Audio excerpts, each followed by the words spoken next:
Assalamualaikum warahmatullahi wabarakatuh. Perkenalkan, nama saya Sufriadi, mahasiswa jurusan Pendidikan Khusus, Fakultas Ilmu Pendidikan, Universitas Negeri Makassar, dengan NIM 94504-2006, kelas 19A. Kali ini saya ingin memaparkan tugas saya dengan topik konsep dasar autisme. Yang pertama yaitu pengertian autisme. Autisme Spectrum Disorder atau ASD adalah kelainan perkembangan sistem saraf pada seseorang yang dialami sejak lahir ataupun saat masih balita. Karakteristik yang menonjol pada anak dengan gangguan ASD adalah anak kesulitan dalam membina hubungan sosialnya. Hal ini dapat dilihat dari cara komunikasi anak yang sulit dipahami oleh orang lain atau tidak dapat berkomunikasi verbal dan nonverbal. Anak tersebut akan sangat sulit dalam hal memahami emosi dan perasaan orang lain. Pada anak dengan gangguan ASD, kadangkala terdapat suatu bentuk perilaku yang khas, yaitu tidak terkendalinya luapan emosi yang berkaitan dengan perasaan atau yang dikenal dengan perilaku tantrum. Tidak seperti anak-anak pada umumnya yang belajar bagaimana menjadi sosial dan interaktif, dengan melihat bagaimana orang lain berbicara, bermain, dan berhubungan satu sama lain, menikmati pertolongan dan memulai keterlibatan sosial, mempertahankan dan merespon interaksi dengan orang lain. Anak-anak dengan ASD sering tidak menunjukkan perkembangan yang diharapkan dari keterampilan interaksi sosial awal. Mereka sering menghindari secara sosial, tidak peduli secara sosial, dan canggung. Anak ASD menghindari kontak sosial dengan mengamuk atau melarikan diri dari orang-orang yang mencoba berinteraksi dengan mereka.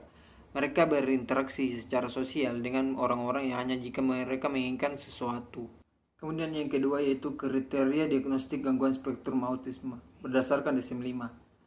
Di bagian ini terbagi atas dua bagian, yaitu A. Definisi persisten dalam ranah komunikasi sosial dan interaksi sosial dalam konteks seperti sekarang maupun berdasarkan sejarah. Adapun yang pertama yaitu defisiensi dalam timbal balik sosial dan emosional, berkisar misalnya dari pendekatan sosial tidak lazim dan gagalnya percakapan normal, berkurangnya perhatian, emosi atau kepura-puraan hingga gagal dalam memulai interaksi sosial. Kemudian yang kedua yaitu defisiensi dalam perilaku komunikasi verbal dan nonverbal, kurangnya kontak mata, bahasa tubuh, dan kurangnya pemahaman serta gestur tubuh. Kemudian yang ketiga yaitu defisiensi dalam mengembangkan, memelihara, dan memahami suatu hubungan, berkisar misalnya dari kesulitan mengatur tindakan untuk menyesuaikan keadaan sosial.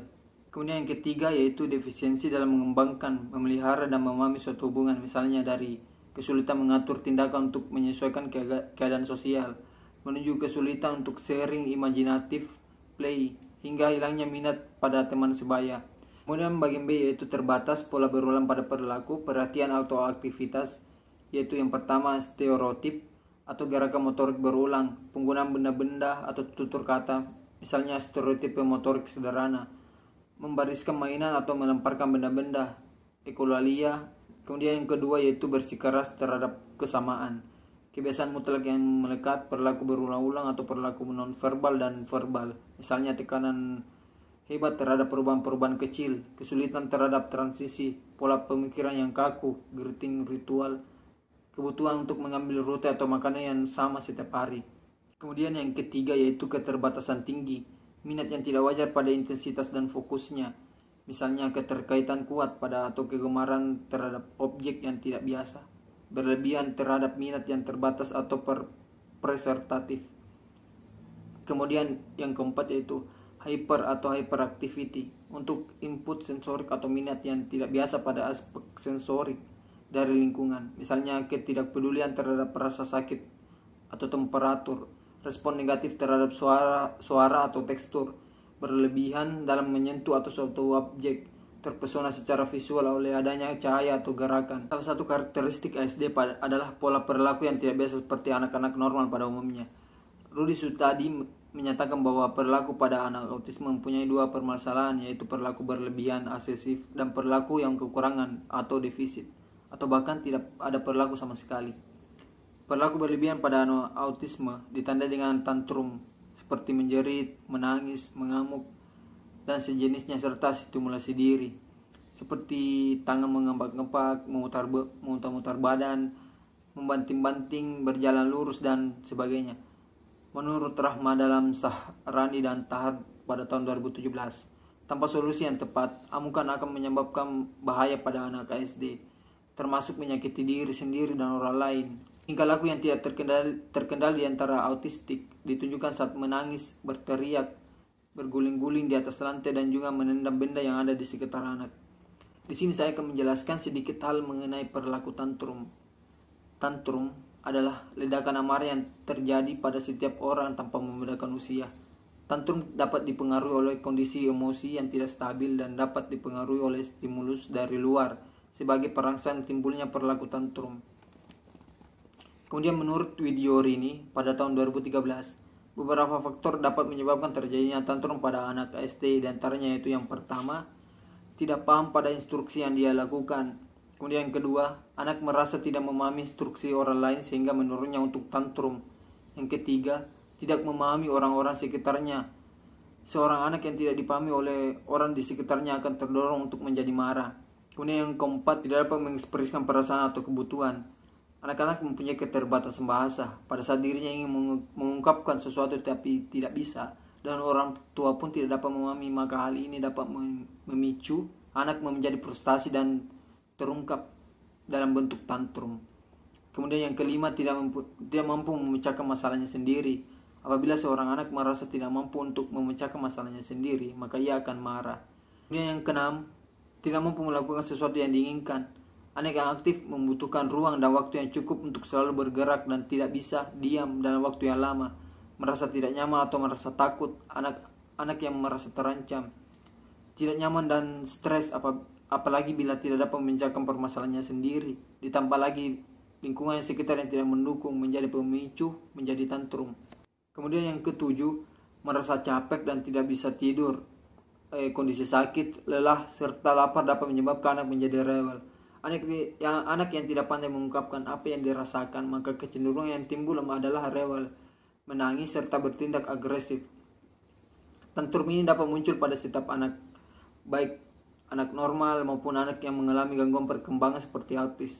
Dapat menunjukkan tantrum. Perbedaannya, tantrum pada anak autis lebih sulit dicegah, frekuensinya lebih banyak dan lebih agresif.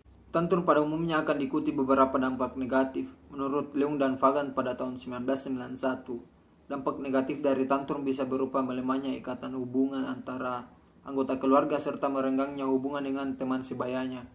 Hal ini yang memungkinkan anak autis mempunyai permasalahan pada interaksi sosialnya. Kemudian yang ketiga yaitu konsep dasar komunikasi. Pengertian komunikasi dapat dimaknai sebagai jalannya proses di mana seseorang maupun sekelompok orang menciptakan serta menggunakan sejumlah informasi agar saling terhubung dengan lingkungan sekitar. Secara umum, komunikasi dapat dilakukan secara verbal serta dapat dipahami oleh kedua belah pihak berkaitan. Kemudian pada gangguan-gangguan komunikasi. Gangguan komunikasi adalah berbagai masalah dalam berbahasa berbicara dan mendengar.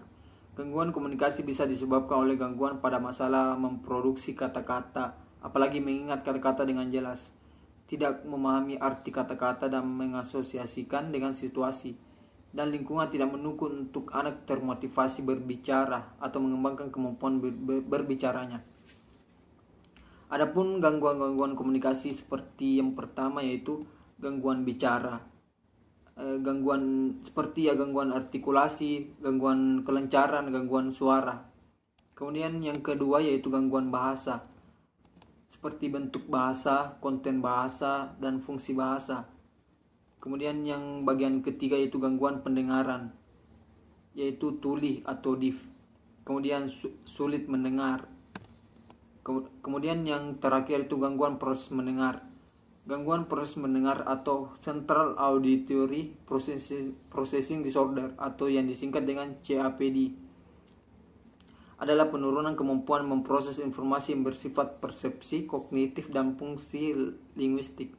Artinya, penderitanya mengalami gangguan dalam memproses suara, namun berbeda dengan kondisi rungu. Penderita CAPD mendengar suara, namun otaknya tidak bisa memproses dengan tepat. Kemudian kriteria diagnostik. Yang pertama yaitu defisit dalam timbal balik sosial emosional, misalnya dari gangguan sosial yang tidak normal dan kegagalan percakapan bolak-balik yang normal.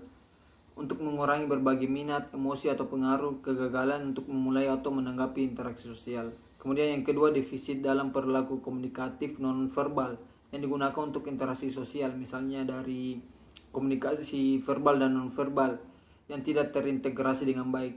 Kelainan dalam kontak mata dan bahasa tubuh atau defisit dalam pemahaman dan penggunaan gerak tubuh, kurangnya ekspresi wajah dan konsumsi dan komunikasi nonverbal.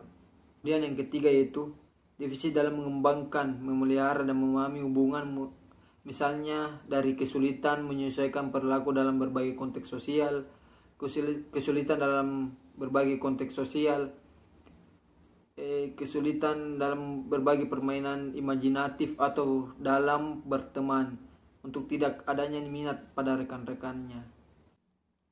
Nah, mungkin itu saja yang bisa saya tampilkan dan paparkan. Lebih dan kurangnya mohon dimaafkan. Apabila ada kekeliruan informasi yang saya sampaikan, mohon dikoreksi di kolom komentar di bawah. Wabillahi taufik wal hidayah. Wassalamualaikum warahmatullahi wabarakatuh dan terima kasih.